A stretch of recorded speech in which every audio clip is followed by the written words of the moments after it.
Hi, I'm Jenny from Jenny Wren's Nest, and today we're going to be learning the chain stitch in crochet.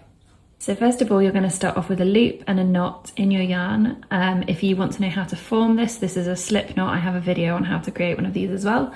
Go back and watch it if you aren't already sure. If you are, you're going to make your slip knot, and then to tighten it around your hook, you're going to pull on the longer side of yarn. So that's the side that's attached to the ball, not this little tail here. If you are a right-handed crocheter, as I am, you are going to tension your yarn in your left hand. So the way I like to tension my yarn is over the front of my pinky, behind and round, in front of my middle two fingers, and then round the back of my index finger. So that's what it'll look like from the front, that's what it'll look like from the back. I'm going to show you that one more time.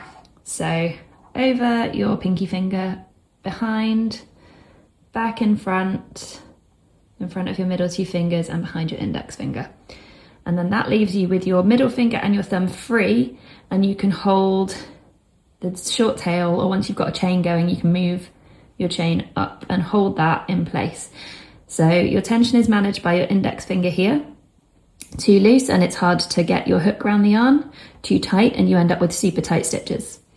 Once you've got your tension and you're comfortable with it, you're gonna grab your short tail and then you're gonna hook a piece of yarn onto your crochet hook. And to make sure it's stable, I like to turn my hook down so it's holding it pretty still. You're gonna pull your hook towards the stitch that was already on the hook and pull that yarn through. You've kept your tail nice and tight, which is good because that makes it a lot easier. It opens up the stitch that's on your hook, but you've not pulled the tensioned yarn too tight, so it's not made the stitch too small. So this first stitch that you've got down here, this little V, once we've got some focus, there we go, that is your first chain. We don't count the stitch that's on the hook as a chain, it's just the first one that's below it.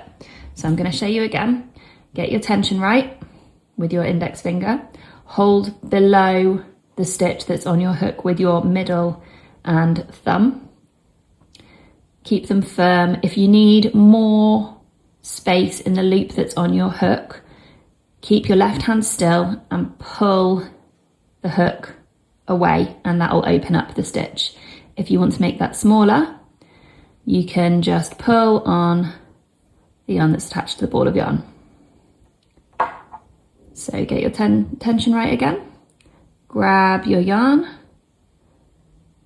pull it through the loop that was on your hook, and now you have two stitches. So they kind of look like little V's that are interlocking. So the first one is here, the second one is here. So now you've got two chains. We're going to do that again. So hook under the yarn, grab it and pull it through. And now we've got three. Hook under the yarn, grab it and pull it through. Hook under the yarn, grab it and pull it through. And now we're going to count these together. So we've got 1, 2, 3, 4, 5. So that's a 5 chain.